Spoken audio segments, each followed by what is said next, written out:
మొట్టమొదటిసారి అధ్యక్ష 1978 నేను ఎమ్మెల్యే అయ్యాను.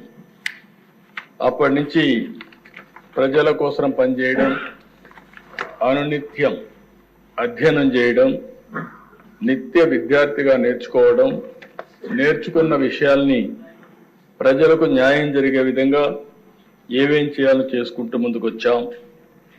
46 సంవత్సరాల కంటే ముందు ఎన్నో పదవుల్లో చేపట్టిన 46 ఏళ్లుగా నా రాజకీయ జీవితంలో ఎన్నో పదవులు చూశాను, ఎన్నో కష్టాలు చూశాను, అవమానాలు పడ్డాను.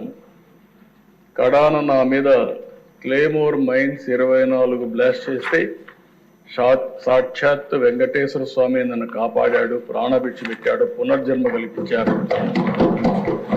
4 సంవత్సరాలు ఇక్కడున్నప్పుడే నా మీద చాలా దారుణంగా కుటుంబ సభ్యుల్ని అవమానపరిచే విధంగా మాట్లాడితే నా జీవితంలో ప్రాణానికి కూడా భయపడలేదు. కానీ ఆ సమయంలో ఒక బాధ, ఆవేదన కలిగింది. అలాంటి వేధింపులు కూడా గురయ్యాను. కడకు జైలు కూడా పంపించే పరిస్థితి వచ్చారు. కానీ ఆ దిశ నేను ఏ తప్పు చేయలేదు, ఏ తప్పు చేయను. అనుక్షణం ప్రజల కోసం పనిచేస్తా. ఇలాంటి ఇబ్బందులు పెట్టినప్పుడంతా కూడా ఇంకా మనోధైర్యాన్ని పెంచుకొని ఇంకా నేను ఏం చేయగలుగుతాను, ఏం చేస్తే ప్రజల రుణం తీర్చుకోగలుగుతాను ఆలోచించి ముందుకు పోతూ వచ్చాను. చాలా అరుదైన సంఘటన నా జీవితంలో చూశాను. నేను జైల్లో ఉన్నప్పుడు 53 రోజులు మీరు చూశారు దిశ. 80 దేశాల్లో తెలుగు వారు 53 రోజులు రోడ్డు మీదకి వచ్చి ఎక్కడికక్కడ పోరాటాలు చేశారంటే అది నా జీవితంలో ఎప్పుడూ మరిచిపోలేని సంఘటన అని చెప్పి కూడా నేను మీకు తెలియజేస్తున్నా. అందుకని ప్రజలు మనకిచ్చిన స్థానాన్ని ఎవరు చెరపాలన్నా చెరపలేరు.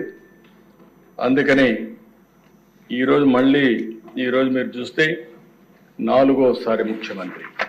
ఇది అరుదైన అనుభవం. 4వసారి ముఖ్యమంత్రి అయ్యాం. అవినీతి, డబ్బులు కానీ, కులం కానీ, మతం కానీ, ప్రాంతం కానీ, వర్గం వంటి అంశాలు తీవ్రంగా ప్రభావితం చేస్తున్న ఈ రోజుల్లో నా మీద ఈ నమ్మకం పెట్టుకున్నారంటే అది నా జీవితంలో ఎప్పుడు మరిచిపోలేనని చెప్పి కూడా నేను మీకు తెలియజేస్తున్నా. అధికారం నాకు కొత్త కాదు, సీఎం కుర్చీ అంతకంటే కొత్త కాదు, కేంద్ర రాజకీయాలు కూడా నాకు కొత్త కాదు. తెలుగుదేశం పార్టీ ఒక ప్రాంతీయ పార్టీగా ఉండి దేశ రాజకీయాల్లో కీలక పాత్ర అనేక సందర్భాల్లో పోషించాం. అది తెలుగుదేశం పార్టీ చరిత్ర అని చెప్పి కూడా నేను మీకు తెలియజేస్తున్నాను.